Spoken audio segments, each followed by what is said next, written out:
Hello, ഇന്നത്തെ video നാടൻ beef ഉലർത്തിയതാണ് കാണിക്കുന്നത്. അതിനായിട്ട് എടുത്തിരിക്കുന്നത് 1 കിലോ ബീഫാണ്. അത് നന്നായി കഴുകി അത് ഒരു കുക്കറിൽ ആക്കി വയ്ക്കാം നമുക്ക്. അതിന് ശേഷം അതിലൊരു സവാള ചെറുതാക്കി നുറുക്കിയത് ചേർത്ത് കൊടുക്കാം. പച്ചമുളക് 3 എണ്ണം നെടുകിനെ കീറി ചേർക്കാം, അതിലേക്ക് ഇട്ട് കൊടുക്കാം. കറിവേപ്പില ചേർത്ത് കൊടുക്കാം. ഇഞ്ചി വെളുത്തുള്ളി പേസ്റ്റ് 1.5 സ്പൂൺ വെച്ച് അതും ചേർത്ത് കൊടുക്കാം. മുളക് പൊടി 2 സ്പൂൺ, മല്ലിപ്പൊടി 2 സ്പൂൺ, 1/2 സ്പൂൺ മഞ്ഞൾപ്പൊടി എന്നിവ ചേർത്ത് കൊടുക്കാം. തക്കാളി 1 എണ്ണം ചെറുതാക്കി നുറുക്കി അതും ചേർത്ത് കൊടുത്ത് 1 സ്പൂൺ വെളിച്ചെണ്ണയും മീത്തി നല്ലോണം മിക്സ് ചെയ്ത് കുക്കർ അടച്ച് ഗ്യാസ് വയ്ക്കാം. 4 വിസിലടിച്ചപ്പോൾ ഇറച്ചി വെന്ത് കിട്ടി.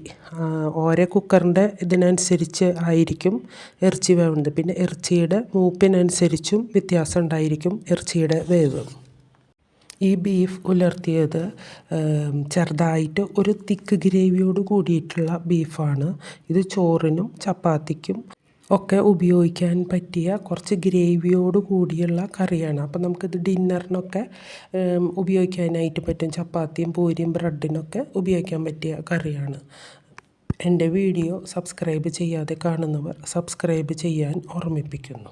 പിന്നെ ഇറച്ചി വേവിക്കാൻ വയ്ക്കുമ്പോൾ കുറച്ച് വെള്ളം ചേർക്കാൻ മറക്കരുത്, ഉപ്പ് ചേർക്കാനും മറക്കരുത്. ഇറച്ചി വേവണ നേരം കൊണ്ട് തന്നെ അത് കാച്ചാനായിട്ട് നമുക്കൊരു ചട്ടി വെച്ച് ചുവന്നുള്ളി, പച്ചമുളക്, കറിവേപ്പില അതൊക്കെ തയ്യാറാക്കിയെടുക്കാം. ഇതിന് ചുവന്നുള്ളിയാണ് കൂടുതൽ എടുക്കേണ്ടത്. സവാള നമ്മൾ കുക്കറിൽ ചേർത്ത് കൊടുത്തിരിക്കുന്ന കാരണം ഇനി സവാള ചേർക്കേണ്ട ആവശ്യമില്ല. മീഡിയം വലിപ്പത്തിലുള്ള ഒരു 20 ചുവന്നുള്ളി, 3 പച്ചമുളക്, പിന്നെ കറിവേപ്പില, പിന്നെ ഇഞ്ചി വെളുത്തുള്ളി പേസ്റ്റ് എല്ലാതും കൂടിയിട്ട് ഒരു 1.5 സ്പൂൺ മിക്സ് ആക്കിയിട്ട് 1.5 സ്പൂൺ ഇതൊക്കെ ചേർത്ത് കൊടുത്ത് നല്ലോണം മൂപ്പിച്ചെടുക്കാം. അത് മൂത്തതിന് ശേഷം അതിലേക്ക് 1.5 സ്പൂൺ മസാലപ്പൊടി, 1 സ്പൂൺ കുരുമുളക് പൊടി ചേർത്ത് അത് നല്ലോണം മൂത്ത് കഴിയുമ്പോൾ അതിലേക്ക് വേവിച്ച് വെച്ച ഇറച്ചി ആ വെള്ളത്തോടു കൂടി തന്നെ നമുക്ക് ചേർത്ത് കൊടുക്കാം. പിന്നെ ആ വെള്ളം വറ്റുന്നത് വരെ ഗ്യാസ് വലിയ തീയിലിട്ടിട്ട് തന്നെ ഫുള്ളിലിട്ടിട്ട് തന്നെ നമുക്ക് ഒരുവിധം വറ്റിച്ചെടുക്കാം. ആ വറ്റിച്ചെടുത്ത് ഒരുവിധം വറ്റി കഴിയണോടുകൂടി അത് ചെറുതീയിലിട്ടിട്ട് ഒരു നുള്ള് കസ്തൂരി മേന്തി അതിലേക്ക് ഇട്ട് കൊടുക്കാം. ഉപ്പ് പാകമാണോ എന്ന് നോക്കി പോരാത്ത ഉപ്പും നമുക്ക് ചേർത്ത് കൊടുക്കാം.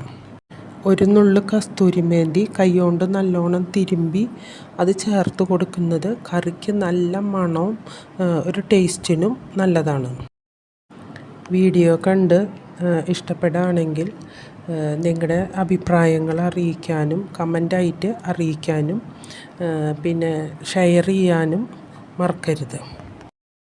ഗ്രേവി എത്ര വേണമെന്നുള്ളത് അവരവരുടെ ആവശ്യത്തിനനുസരിച്ച് നോക്കി ഓഫ് ചെയ്യാം. പിന്നെ കുറച്ച് നേരം ഗ്യാസ് ചെറുതീയിലിട്ട് നല്ലോണം ഇളക്കി വലിയിച്ച് നിൽക്കുകയാണെങ്കിൽ ബീഫിൽ നല്ലോണം മസാല പിടിക്കാനും ടേസ്റ്റ് കൂടാനും അത് ഉപകരിക്കും.